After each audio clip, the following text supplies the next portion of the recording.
जय गुरु जी संगत जी, जय गुरु जी। मैं संगत जी, आई एम ऑडिबल? मेरी आवाज़ आ रही है?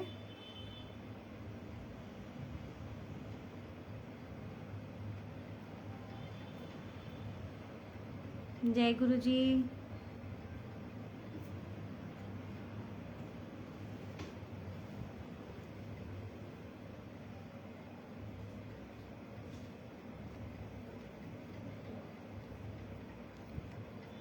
प्लीज़ कमेंट में बता दीजिए एनीवन संगत जी, आई एम ऑडिबल? जय गुरु जी सुनील अंकल जी।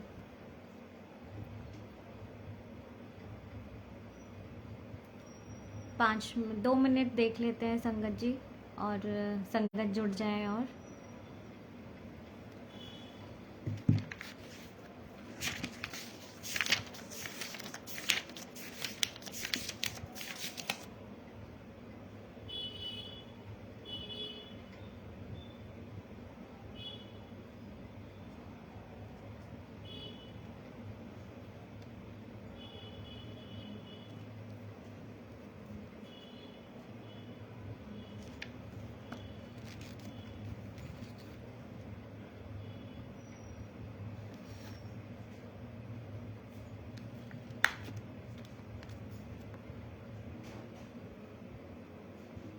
जय गुरु जी संगत जी।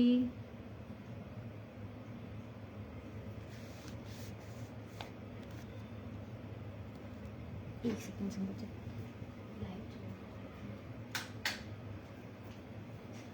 नहीं रहते हैं।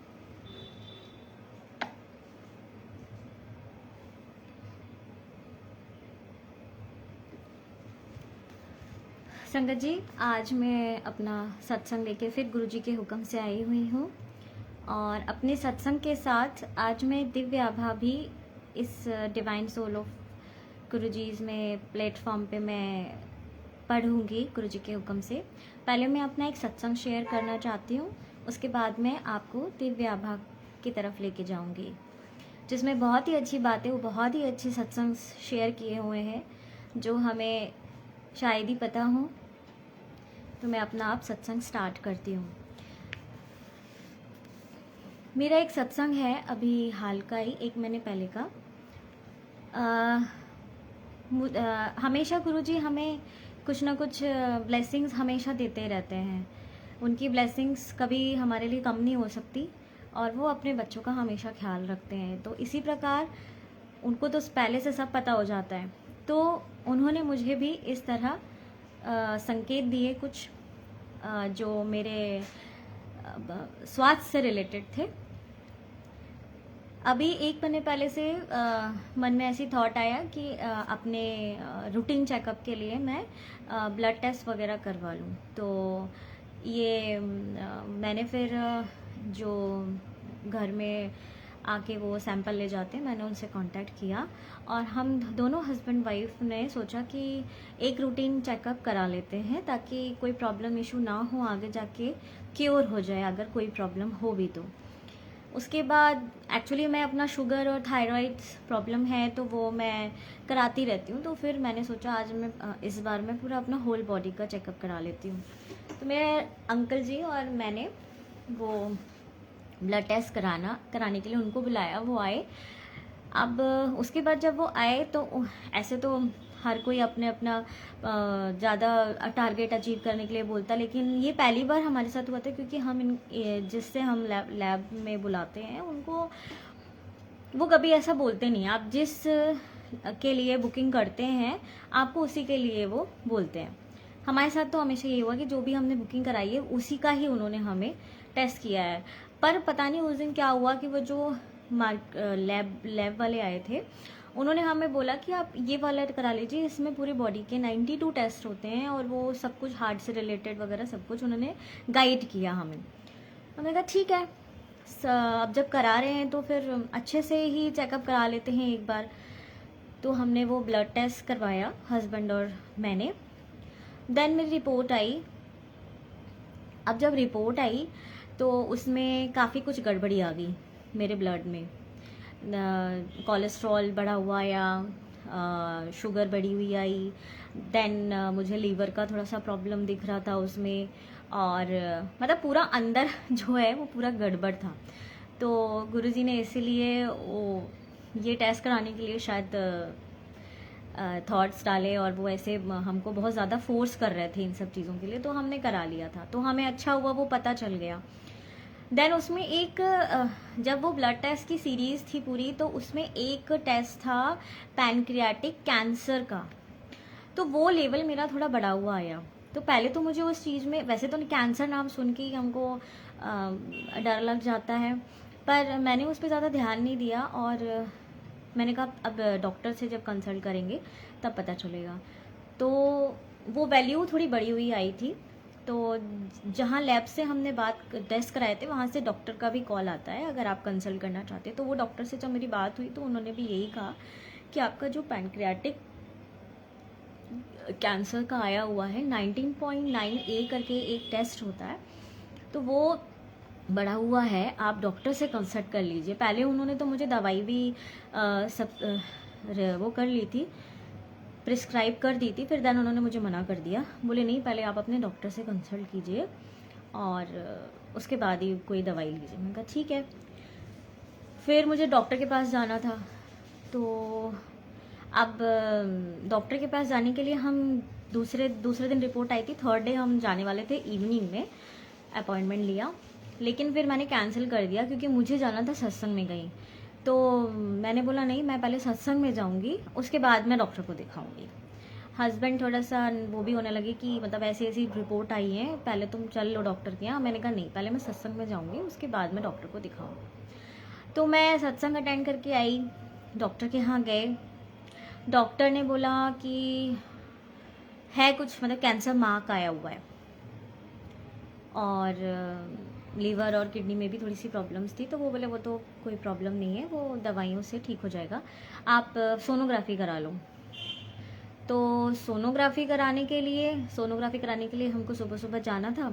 तो मैंने उसी दिन सत्संग अटेंड किया था, डॉक्टर को दिखाया, देन नेक्स्ट मॉर्निंग मुझे टेस्ट कराने जाना था खाली पेट। तो हम मॉर्निंग में टेस्ट कराने गए। अब मेरे को डर लगने लगा, खैर, लेकिन फिर गुरुजी पे विश्वास था कि गुरुजी कुछ ऐसा होने नहीं दे सकते हैं, और जो भी होगा वो गुरुजी संभालेंगे, मन में यही था। बस मैं गई, और जब टेस्ट कराया, रिपोर्ट आई, तो वो प्रॉब्लम नहीं थी। तो शुक्राना गुरुजी का, जो हम सोच रहे थे, जो टेस्ट में आया था, वो प्रॉब्लम नहीं थी। फिर हमने डॉक्टर से भी कंसल्ट किया, डॉक्टर ने भी बोला कि ये प्रॉब्लम नहीं है, सिर्फ लीवर में थोड़ी सी प्रॉब्लम है, लीवर फैटी हो गया है, तो उसकी वजह वो मेरे को उन्होंने मेडिसिन दे दी। और आज वो मेडिसिन लेके मेरा काफ़ी कुछ स्टेटस अभी ठीक हो गया है, और थायराइड भी मेरा नॉर्मल हो गया है पूरा, बस शुगर है, वो भी ठीक हो जाएगी, मुझे मालूम है। तो देखिए किस तरह गुरुजी ने मुझे गाइड किया कि कहाँ मैं थोड़े से टेस्ट करा रही थी जो उसमें ये चीज़ दिखाई नहीं देती, और अगर मैं ये नहीं कराती और ये चीज़ मेरी वैल्यू बढ़ जाती, क्योंकि वो उसको भी ठीक करने के लिए मेडिसिन थी, क्योंकि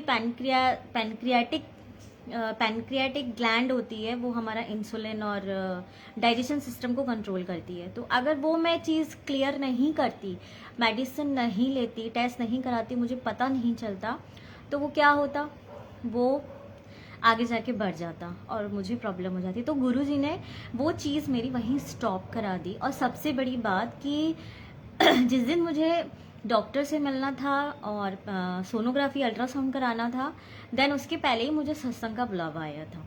तो सत्संग में जाने का मतलब गुरुजी की ब्लेसिंग लेके आना है, वहाँ का लंगर करना मतलब आपकी बीमारी काटना है। तो ऐसे ये मेरा इतना प्यारा सा सत्संग है जो गुरुजी ने मुझे ब्लेस किया। दूसरा मेरा एक शिवरात्रि का सत्संग है, जो अभी हाल ही में हमारी शिवरात्रि हुई। तो मेरे हस्बैंड टूरिंग जॉब है, तो वो मोस्टली बाहर ही रहते, तो वो शिवरात्रि में थे नहीं यहाँ पे, तो मैं और मेरा बेटा था, तो हमने घर में ही पूजा करी। मेरा मतलब मुझे नहीं लग रहा था कि मैं बड़े मंदिर शिवरात्रि में जा पाऊँगी, क्योंकि अकेले जाना पॉसिबल नहीं था।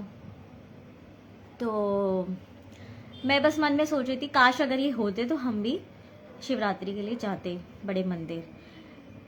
तो बस मैंने पूजा करी, उसके बाद फिर एक सत्संग था वहाँ गई, और मतलब सत्संग जाने के पहले ही मुझे कॉल आया एक अंकल का, हमारे मतलब पहचान में ही है, वो भी गुरु संगत हैं। तो उन्होंने बोला कि आप, हम बड़े मंदिर जा रहे हैं, आप चलोगे?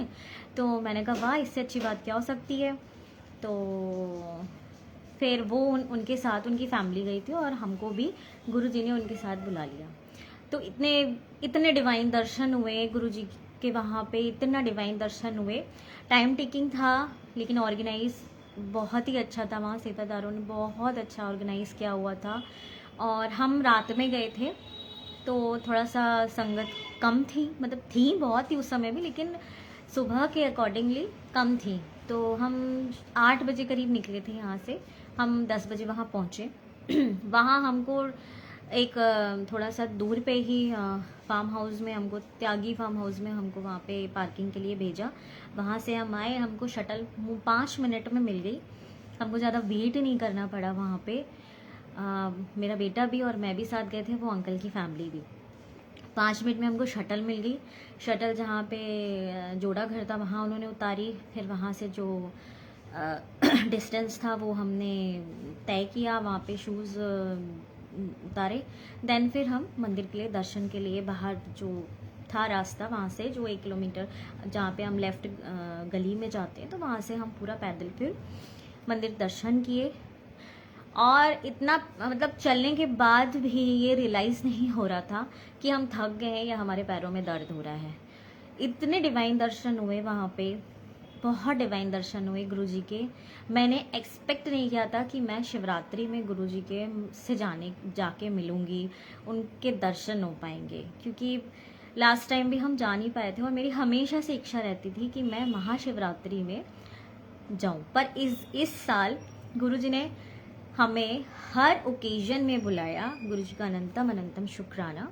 हर ओकेजन में उन्होंने हमें बुलाया, और हमको इतने अच्छे से दर्शन हुए। लंगर प्रसाद हमने लिया, वहाँ आराम से बैठ के किया, और रात में फिर हम वापस आ गए। और आते वक्त भी शटल थोड़ा सा कम हो गई थी, लेकिन वहाँ पे सेवादार थे, तो उन्होंने संगत की गाड़ियों में बैठा के, जो संगत को जाना था फार्म हाउस तक, उन्होंने वो अरेंजमेंट करा के हमें, संगत की जो गाड़ियों में जगह मिली, उन्होंने हमें वहाँ तक ड्रॉप करवा दिया। तो हमें ना शटल की इतनी बहुत ज़्यादा वेट करना पड़ा, ना वापस आते समय, बिल्कुल भी नहीं। और इतने अच्छे से हमको दर्शन हुए। वहाँ पे लाइव शो चल रहा था, वो भी हमने अटेंड किया। आधा घंटा वहाँ हम बैठे, इंजॉय किया, बहुत अच्छा लगा। गुरुजी का अनंतम शुक्राना, इतने अच्छे उन्होंने डिवाइन दर्शन दिए वहाँ पे अंदर जाके। बस मैंने तो यही शुक्राना किया कि आपने दर पे बुलाया, उसके लिए अनंतम शुक्राना, क्योंकि मैंने तो एक्सपेक्ट ही नहीं किया था कि मैं जा पाऊँगी। और इसी में एक चीज़ थी कि अंकल जी ने जब मुझे फ़ोन किया था, तब मैंने फ़र्स्ट टाइम उनका फ़ोन नहीं उठाया था। मैं कुछ काम में बिज़ी थी, मुझे समझ ही नहीं आया। उसके बाद मेरे हस्बैंड का फ़ोन आया था कि उनका फ़ोन आ रहा है, तुमको जाना है तो तुम चली जाना। तो वो बेचारे अंकल जी ने मुझे 4 बार फ़ोन किया। तो देखिए, गुरुजी को जब बुलाना होता है तो वो किस तरह से आपको, आप कहीं भी बिज़ी रहो या आप कुछ भी करते रहो, आपको वो हाथ पकड़ के लिया। जब उनकी मर्ज़ी होती है ना, तो आप कितना भी हाँ सोचो या ना सोचो, आप उस मंजिल में पहुंच जाते हो, अगर गुरुजी की मर्जी है तो। और आप कितना भी अपने मन से कुछ भी सोचते रहो, अगर गुरुजी की मर्जी नहीं है तो आप वहाँ तक नहीं पहुँच पाते हो। तो इस साल गुरुजी ने इतनी अच्छी ब्लेसिंग दी, उसके लिए अनंतम शुक्राना। अब मैं दिव्य आभा का अध्याय शुरू करती हूँ। दिव्य आभा में गुरुजी से रिलेटेड सारी सत्संग बताए हुए हैं, और इसमें बहुत ही अच्छी चीज़ है। वैसे तो हम गुरुजी के बारे में बहुत उनको व्याख्या नहीं कर सकते हम उनके बारे में, लेकिन जो भी है, जो गुरुजी ने इसमें बताया है, वो मैं आज आप लोगों के साथ शेयर करना चाहती हूँ। हमारे जो देश है, हमारा जो भारत देश है, यहाँ पुराने समय से ही गुरुओं का, महापुरुषों का एक क्षेत्र रह चुका है। हमारे यहाँ बहुत सारे महापुरुष भी हैं, आए हुए थे। गुरु से जो जुड़ी हुई बातें हैं, पुराने समय से चली आ रही हैं कि गुरु का हमारे जीवन में क्या होना ज़रूरी है, गुरु हमारे जीवन में क्या अहमियत रखते हैं, क्यों हमें गुरु की शरण में होना चाहिए, गुरु से जुड़ना चाहिए, ये सारी चीज़ें इसमें बताई हुई हैं। ये तो हमें सब पता है कि अगर हमें गुरु से जुड़े हैं तो गुरु जी या जो पीछे और भी संगत हैं, जो लोग हैं, जो गुरु अब उनके जो गुरु हैं, महापुरुषों से जुड़े होते हैं, उनको एक सही राह मिल जाती है।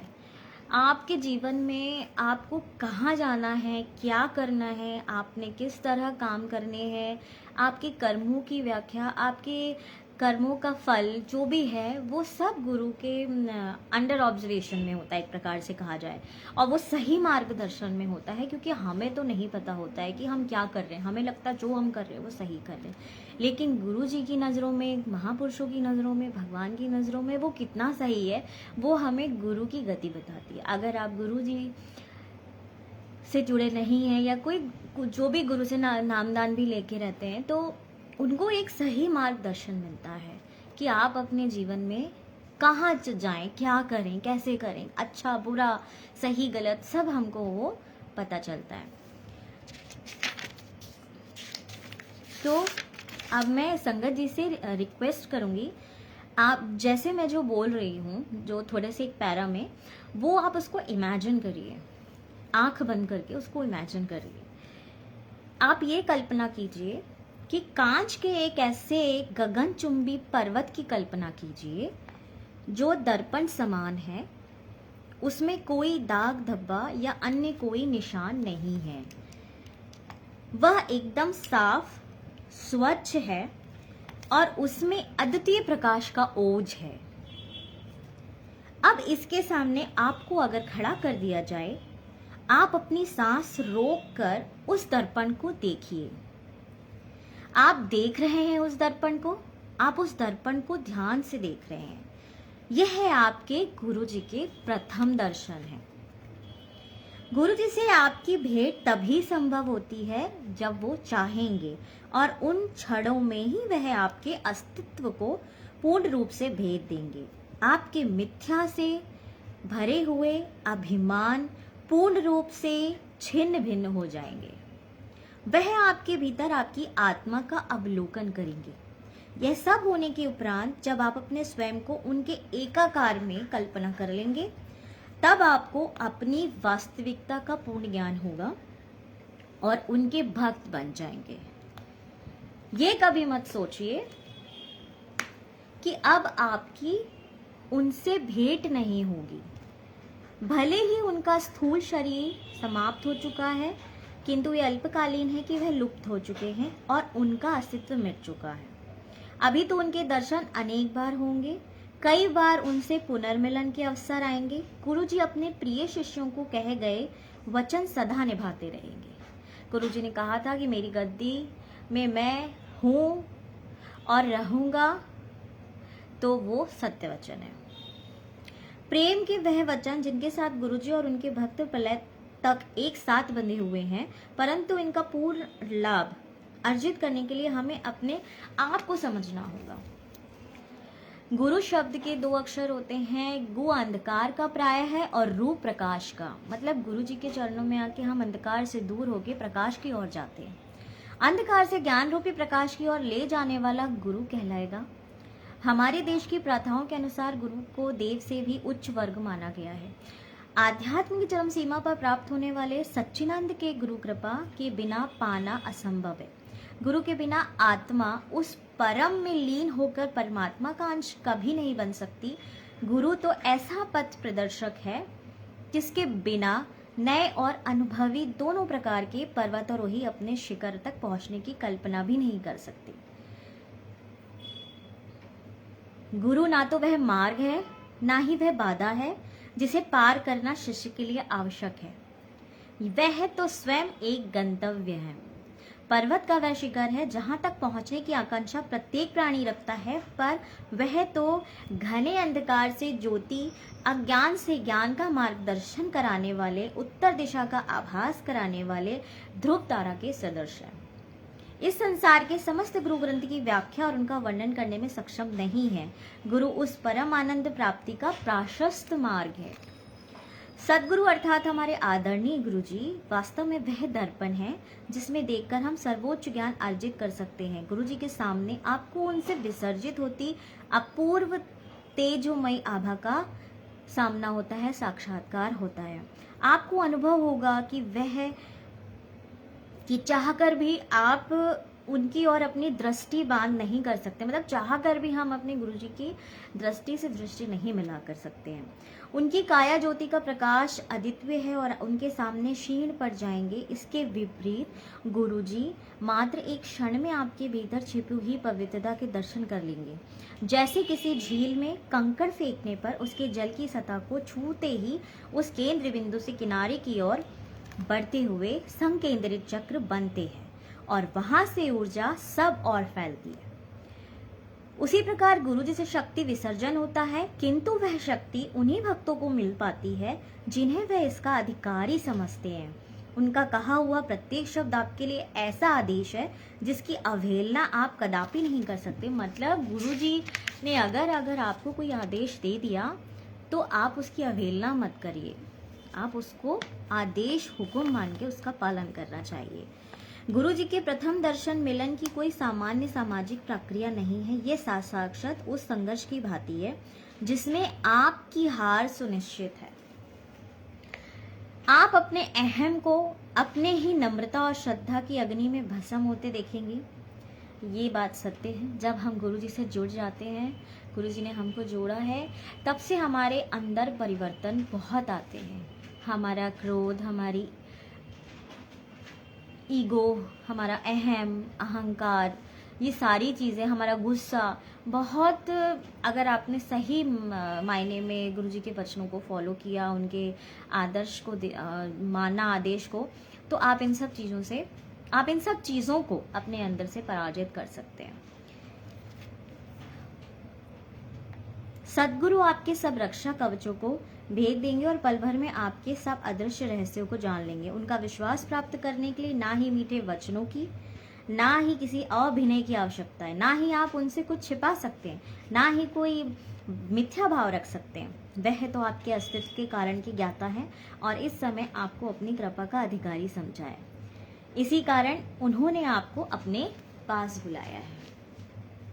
उन्हें जनसाधारण के लिए अक्सर महत्वपूर्ण लगने वाले प्रश्न, उदाहरण के लिए आप कौन हैं, कहाँ से आए हैं, आप क्या काम करते हैं, कैसे जीवन को आप जी रहे हैं, आपके मन में क्या भाव है, आप मानवता का कितना नाटक करते हैं, सिर्फ कोई तात्पर्य नहीं है, क्योंकि इनका सबको ज्ञान उन्हें पहले से ही है।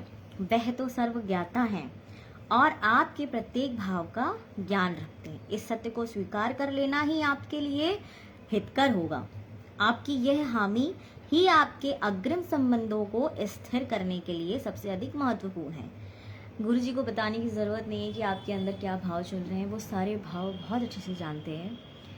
तो हम उनके सामने अगर प्रिटेंड करेंगे कि अरे हम तो गुरु संगत हैं और हम ऐसे नहीं हैं, हम वैसे नहीं हैं, लेकिन हम पीठ पीछे क्या करते हैं वो सब उनको पता होता है।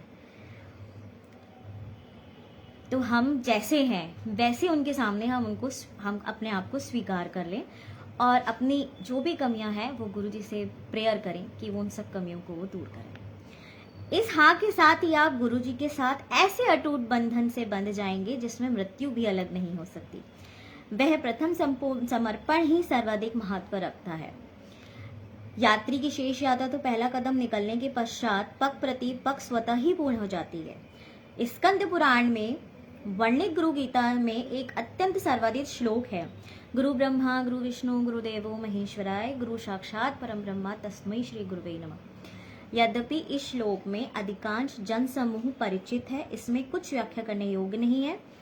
गुरु को त्रिमूर्ति से भी उच्च स्थान पर आसीन किया है, क्योंकि वह गुरु तो अनादि और अंतहीन है। ब्रह्मा शब्द की उत्पत्ति ब्र धातु से है, जिसका अर्थ विस्तृत, विकसित होता है, बढ़ना, फैलना होता है।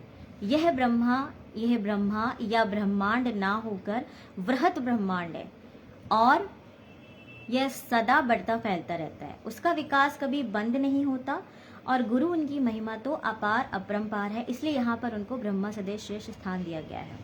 सहस्त्र चक्षु, सहस्त्र अंग और सहस्त्र मुख है, वही जीवन का बीज, पौधा और वृक्ष पालक है। उनमें असीम ज्ञान है, ज्ञान किसी को नहीं है, ज्ञानी भी उनके स्वभाव से अनभिज्ञ हैं। गुरु जी तो भक्त को दर्पण के समक्ष प्रतिबिंब बनकर दर्शन देकर उसको ज्ञान की प्राप्ति करा देते हैं। वह दृश्य दर्शन है, शेष तो वहां तक पहुंचने के नियमित मात्र बन जाते हैं। उनके कोमल चरणों का स्पर्श करने के क्षण से ही गुरु जी अपने वास्तविक रूप का दर्शन करा देते हैं।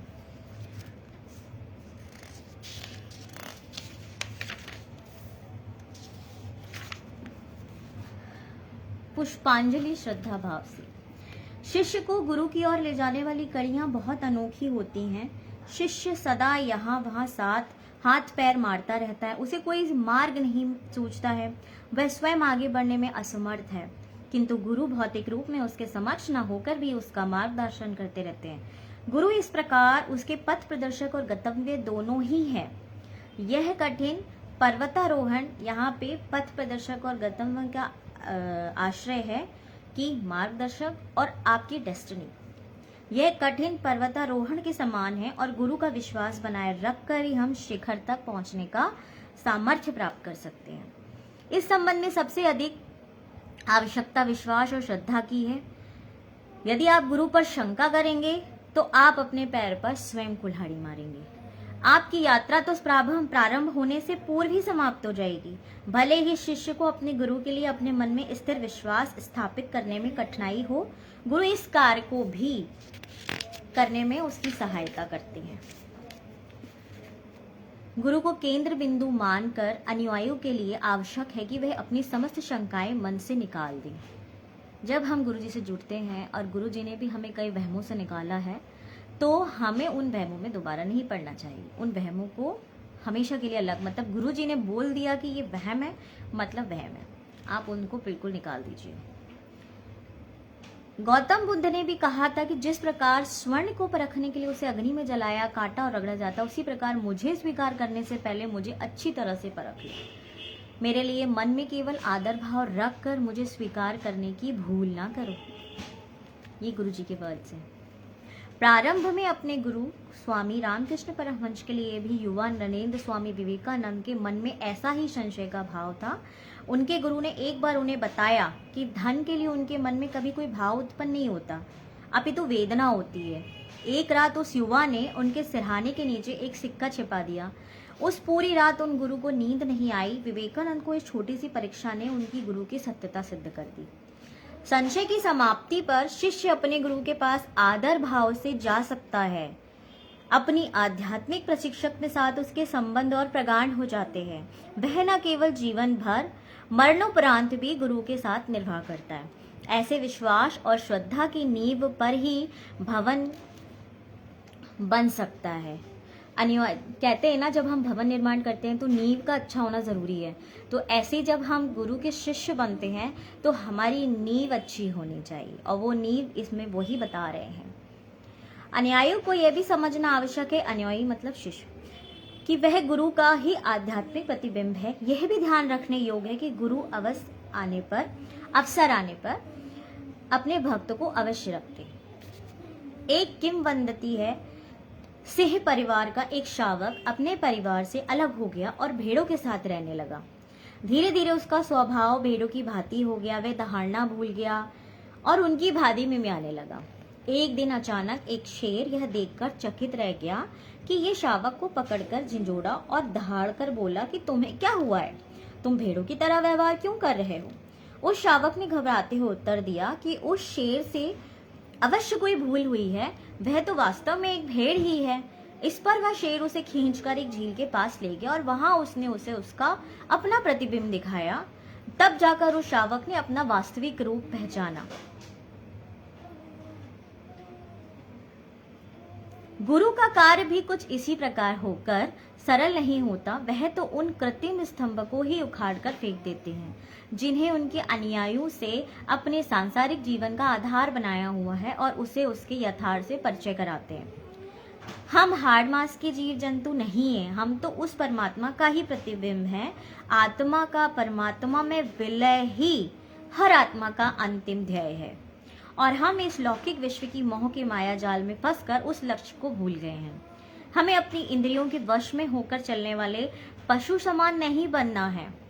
प्रत्येक जन्म की भांति इस जन्म में भी हमारी आत्मा के शरीर को धारण किया हुआ है, ना कि शरीर ने आत्मा को आवरण पहनाया हुआ है।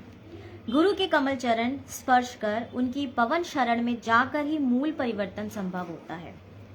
मन में स्वाभिमान की समाप्ति होने पर ही वास्तविक ज्ञान का बोध होता है। गुरु तो असीमित अपार विद्या का ऐसा भंडार है जो अपने अनगिनत भक्तों में आध्यात्मिक ज्योति प्रज्वलित करने की क्षमता रखते हैं। उनके प्रेम स्पर्श मात्र से ही चित्त जागृत हो जाता है, किंतु इस अवस्था तक पहुंचने के लिए पहले अनेक प्रबंध करने आवश्यक हैं। हम इस और अनेक पूर्व जन्मों के मनोवैज्ञानिक और कार्मिक बंधनों से जकड़े हुए हैं। मन पर कर्म का प्रभाव अत्यंत गहरा होता है। इनसे निकलने के लिए मन और शरीर दोनों को सृदन कर सही प्रकार से तैयार करना पड़ता है। जिस प्रकार भंवर में फंसकर तैराक डूब जाता है, वही स्थिति मनुष्य की होती है। यदि वह इसके लिए तैयार नहीं है तो वह यात्रा प्रारंभ करते ही औंधे मुंह बल खा जाता है, गिर जाएगा। अतः गुरु अनेक बार ऐसी परिस्थितियां उत्पन्न करते हैं जो शिष्य को जीवन के अमूल पाठ पढ़ाती है। इस प्रकार अनुकूल प्रवृत्ति प्राप्त कर ही भक्त अपने गुरु को स्नेहशीष सहित अग्रसर होता है। जीवन में कोई भी बाधा आने पर गुरु की दया पूर्ण रूप से विदित होती है। उनके अवसरों पर शिष्य के आत्मिक विकास की बाधा को दूर करने के लिए गुरु उसके कर्मों को अपने ऊपर अंतरित कर लेते हैं। ये तो हमें भी पता है कि जब हमारे पर बाधा आती है, कोई बड़ी सी या छोटी सी भी, तो गुरु जी वो अपने ऊपर ले लेते हैं और इस प्रकार उसके वह कर्म फल नष्ट कर देते हैं। गुरु का अपने भक्तों के लिए व्यवहार तो इस प्रकार का है जैसे किसी विशाल बाधा को पार करने के लिए अभिभावक अपने छोटे बालक को अपने कंधों पर बैठा ले। ऐसे महान गुरु का हम किन शब्दों में धन्यवाद कर सकते हैं। हम तो अति साधारण मानव है जो उनकी दया कृपा और स्नेह शीश के बदलने में केवल थोड़ी सी श्रद्धा सहित आदर भाव अर्पण कर सकते हैं और उनके आदेशों का पालन करने का प्रयास कर सकते हैं। तो भी कई अवसरों पर ऐसी परिस्थितियां आ जाती हैं जब हम अपने गुरु को से अप्रसन्न हो जाते हैं, परंतु गुरु तो गुरु है और हम साधारण नश्वर। उनके लिए हमारी उन्नति ही सर्वाधिक महत्वपूर्ण है और इस कारण वह अपने शिष्यों की मानसिक परिस्थितियों को अनुकूल करने में कोई चूक नहीं करते। भले ही शिष्य उनके इस कठोर व्यवहार से अपनी कृत्रिम शक्तियों को इस हास्य होते देखकर शिथिल पड़ जाए। हमारे जीवन में कई ऐसी परिस्थिति आती कि हम अपने गुरु से पूछ बैठते हैं कि ऐसा क्यों हुआ, मेरे साथ ही क्यों हो रहा है, मेरे साथ ही क्यों हुआ। तो ये हमारी मानसिक स्थिति को भी गुरुजी सही करते हैं। उन्हें सांसारिक बातों से कोई अंतर नहीं पड़ता कि उनके द्वारा अपना अभिमान नष्ट होने जानकर उनका शिष्य कितना विचलित हो रहा है। वह उसे सुमार्ग पर आगे बढ़ाने की अपनी चेष्टा बनाए रखते हैं। ऐसे जटिल क्षणों में अपनी प्रवृत्ति परिवर्तन होते हुए जानकर कई अवसरों पर भक्त क्षीण पड़ जाता है या मानसिक संतुलन खो बैठता है, किंतु उसके लिए इतना आभास पर्याप्त है कि गुरु उसके लिए कितना अधिक प्रयास कर रहे हैं। मतलब जब हमारे जीवन में कठिनाई आती है तो हमें बस ये सोचना है कि ये कठिनाई भी हमारे लिए सही मार्गदर्शन के लिए आई हुई है और जो भी कठिनाई है अगर वो हमारे लिए गलत है लेकिन गुरु जी की नज़रों में, भगवान की नज़रों में वो सही है, क्योंकि आगे जाके हमें नहीं पता इसका फल हमें क्या मिलने वाला है, लेकिन गुरु जी को पता होता है कि इसका फल इसको क्या मिलेगा और ये किस पड़ाव पे आ जाएगा, किस चीज़ों से वो समझ पाएगा आगे जाके।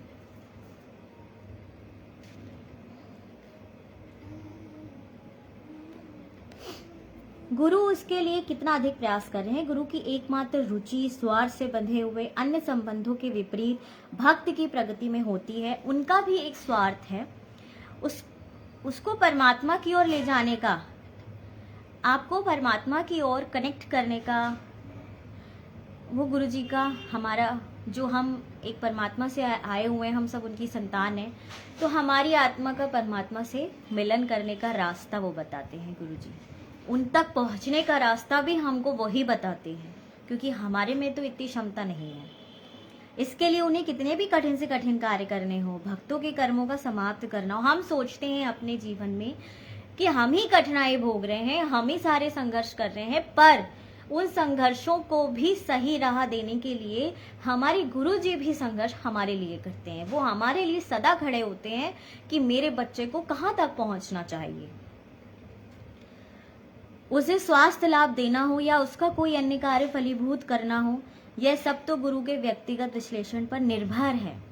और हमारे गुरु जी किसी एक के लिए नहीं करते हैं। इतनी जनता, इतनी संगत है, सब उनके बच्चे हैं, सब बराबर हैं, उनको सब के बारे में सोचना पड़ता है। सोचिए, हर किसी के लिए वो हर टाइम उनके साथ हैं। अगर इस सिचुएशन में मैं यहाँ हूँ, मुझे कोई समस्या है, तो गुरुजी मेरे साथ हैं। इसी टाइम पे अगर कहीं वो हैं, कहीं और कोई संगत को समस्या है, तो वो उनके साथ हैं। तो उनके लिए भी ये संघर्ष है, हमारे शब्दों के हिसाब से। बाकी उन पे तो अपार शक्ति है, लेकिन उनको भी तो ध्यान रखना पड़ता है हर चीज़ का। तो हमको सिर्फ ये नहीं सोचना है कि हम संघर्ष कर रहे हैं और हमारे जीवन में इतनी कठिनाइयाँ हो रही हैं। यह सब तो गुरु के व्यक्तिगत विश्लेषण पर निर्भर है। मुख्य प्रक्रिया तो उस सच्चिदानंद प्राप्ति की है जिसके लिए अन्य सब कारण बन जाते हैं। गुरु अपने अनुयायियों को इस यात्रा के लिए सृजन करने में अत्यधिक शक्ति एवं समय का व्यय करते हैं। परम प्राप्ति की यह यात्रा कोई सरल कार्य नहीं है, ना ही आत्मिक ज्ञान का बोध जीवन दर्शन का कोई सरल पाठ है, ना ही यह कोई श्रृंगार है जिसे धारण कर आपका व्यक्तित्व इस समाज में और आकर्षक हो जाएगा, ना ही यह ऐसा धार्मिक संस्कार है जिन्हें पूरा कर हम संतोष कर लें और ईश्वर प्राप्ति का मार्गदर्शन प्रशस्त हो जाएगा। यह एक ऐसी कोई यात्रा भी नहीं है जिस पर थोड़े ही दूर चलकर आप रुक जाएं, यह कह सके कि आपने अपने जीवन का गंतव्य प्राप्त कर लिया। एक बार गुरु का गुरुत्व स्वीकार कर लेने के पश्चात आपको उसी मार्ग पर वहां तक चलते रहना होगा जहां तक वह आपको ले जाए। अब वो किस किस कठिनाइयों से गुजर के जाना है वो गुरु जी को पता है, और आपका अटूट विश्वास, अंधा विश्वास मैं कहूंगी, वो होना चाहिए। उस परम ज्ञान की प्राप्ति के लिए वह गुरु ही एकमात्र साधन है। वह तो दिव्यत्व की सीढ़ियों पर चढ़ाने वाले पथ प्रदर्शक हैं। वह आत्मज्ञान का बोध कराते हैं। उनके पास प्रत्येक बाधा से निकलने की योजना है, भले ही भीड़ से बचकर निकलना हो या आपसी संबंध किसी भी प्रकार के हों। यह बात गौण है कि ये बात सच है कि वह आपसे हंसकर बात कर रहे हैं या गंभीरता से कोई महत्वपूर्ण विवरण सुन रहे हो। हर क्षण आदि से अंत तक वह गुरु ही रहेंगे। उन्हें संतुष्ट कर, प्रसन्न कर ही भक्त अपने गंतव्य तक पहुंचने में सफल हो सकता है। और हम उनको संतुष्ट और सफल प्रसन्न कब कर सकते हैं? उनके वचनों को फॉलो करके, उनके आदेशों को स्वीकार करके, और वो जो हमें मार्गदर्शन देते हैं संकेत के थ्रू या किसी भी जो टेलीपैथी होती है, जो भी है, वो उसको फॉलो करके। आप कदापि गुरु का अनुकरण करने का प्रयास ना करें। आदि शंकराचार्य से संबंधित एक रुचिकर घटना है। उनका एक शिष्य सदा उनके प्रत्येक भाव का अनुकरण करता था। एक तीर्थ यात्रा में जब उन्होंने एक ग्राम में रुककर एक कृषक से मदिरा ग्रहण कर पी, तो उस शिष्य ने भी अत्यंत उत्साहपूर्वक उनका अनुसरण किया।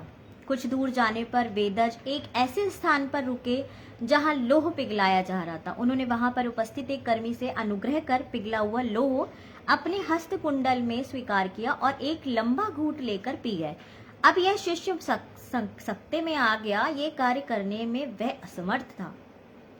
इसमें कोई संशय नहीं है कि गुरु के आदेश का पालन मन, कर्म और वचन से करना आवश्यक है। मनसा वाचा कर्मणा। फिर भी शिष्य अपने आप को किसी भी परिस्थिति में गुरु के स्थान पर आसीन होने की कल्पना ना करे। इससे कहीं अधिक आनंद गुरु को प्रेम पूर्वक याद करने में है। इस प्रकार गुरु शिष्य के संबंधों को अत्यंत बल प्राप्ति होती है। आध्यात्मिक रूप से गुरु के पास हमारे कृत्रिम अहम को नष्ट करने के शस्त्र है, किंतु जब तक आप निर्भीक होकर अनावृत होने का तत्पर नहीं है, गुरु की पूरी कृपा पाने में भी असमर्थ ही रहेंगे। आप यह भी मत कहिए कि आप उनका पूर्ण रूप से अनुगमन करते हैं। हमारे में इतनी क्षमता, शक्ति, बुद्धि नहीं है कि हम गुरु जी का पूर्ण रूप से अनुगमन कर सके। मतलब उनको ध्यान, उनकी पूजा, उनकी सारी चीज़ों को हम फॉलो कर ले, ये भी हमारे बस में नहीं है। पर इन सब के लिए भी गुरु जी हमें शक्ति देते हैं, वो ही रास्ता दिखाते हैं। यह तो निश्चित है कि गुरु के समीप आने पर आपको निरंतर अपनी ऐसी अस्वाभाविकता को अनुभूति होगी या ऐसी परिस्थितियां उत्पन्न होंगी जिनके आपके मन और अहम को गहरी चोट पहुंचेगी। यह भी संभव है कि गुरु शरण में आने के पश्चात उनकी कृपा, दया और आशीर्वाद के छोटे से छोटे लक्षण भी समाप्त हो जाएं, किंतु यह सब अस्थायी चरण है। यहाँ पे गुरु जी हमारी परीक्षा भी लेते हैं। गुरु का बड़प्पन तो इसी में है कि वह हमें हमारी तत्कालीन अवस्था में स्वीकार करते हैं।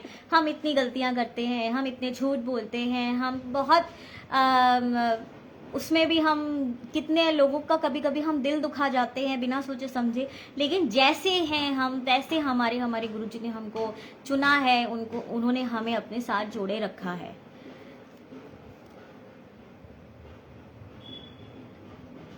अपनी शरण में किसी भी आने के लिए कोई प्रतिबंध नहीं लगते हैं। सर्वरूपेण परिपूर्ण सच्चानंद में आसक्त होने व किसी उपहार की आकांक्षा है, ना ही किसी भौतिक वस्तु की कामना। उनकी दृष्टि सब पर एक समान है। वह कभी कोई पक्षपात या भेदभाव नहीं करते हैं। असीम आकाश की भांति किसी को भी स्पर्श किए बिना वे सब भक्तों को अपना आलिंगन अर्पित करते हैं। वह तो शाश्वत सत्य शिव के साक्षी सर्वज्ञाता हैं। अनंत को निरंतर देखती उनकी निर्भीक स्थिर दृष्टि में प्रत्येक अनुयायी के मन में उत्पन्न हो रहे प्रत्येक भाव को समझने की शक्ति है। गुरु सर्वोच्च है, उनकी समानता करना असंभव है। उनकी भव्यता, उनकी महिमा तो स्वर्ग लोक में निवास करने वाली देवी देवताओं से भी उच्च है। सूर्य, चंद्रमा, समस्त नक्षत्र और तारे तो उनके आवरण पर पड़ी हुई धूल के कणों की पपड़ी के समान है। पवित्र त्रिमूर्ति, असंख्य देवी देवता और ब्रह्मांड की समस्त शक्तियां सब नतमस्तक हो उनका चरण स्पर्श करते हुए उनके प्रत्येक आदेश का पालन करने को सदा तत्पर है। गुरु स्वयं परमात्मा है, गुरु शिव हैं। शिव पुराण में एक उल्लेख आता है जहां ब्रह्मा शिव से निवेदन करते हैं कि सब प्राणियों को नश्वरता के अधीन रखा जाए, परंतु शिव इसे अस्वीकार करते हुए कहते हैं कि जीवन मृत्यु के इस चक्र से प्राणियों को मुक्त रखने के लिए यह स्वयं अवतरित होंगे। क्या इसी कारण आदरणीय गुरु जी हमारे बीच में आए? एक सुंदर सा इसमें कविता लिखी हुई है। कितना आनंद है गुरु जी की चरण धूलि में, गुरु करुणा तुम और मुझ पर बनी रहे। उनकी कृपा वर्षा हम ना समझो पर रहे, उनकी ऊर्जा से प्रभावित हो हम उनके चरणों में सदैव बसे। तो गुरु जी इतनी अच्छी बातें हमें आज यहाँ पे गुरु जी के माध्यम से, गुरु जी के हुक्म से हमें पता चली हैं, उसके लिए अनंतम अनंतम शुक्राना। आज मैं दिव्याभा का ये जो पहला पार्ट था वो मैंने आज समाप्त किया। मैं अब नेक्स्ट फिर अब सुनील अंकल जी बता देंगे और कब ये आएगा, फिर मैं आगे इस दिव्याभा को कंटिन्यू करूँगी।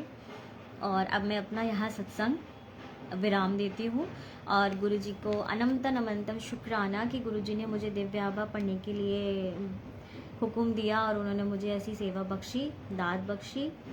और सारी संगत को भी शुक्राना जो यहाँ हाजिरी लगाने आते हैं और इतने प्रेम से इतना टाइम निकाल के सत्संग सुनते हैं। जय गुरु जी, शुक्राना गुरु जी, शुक्राना संगत जी, जय गुरु जी।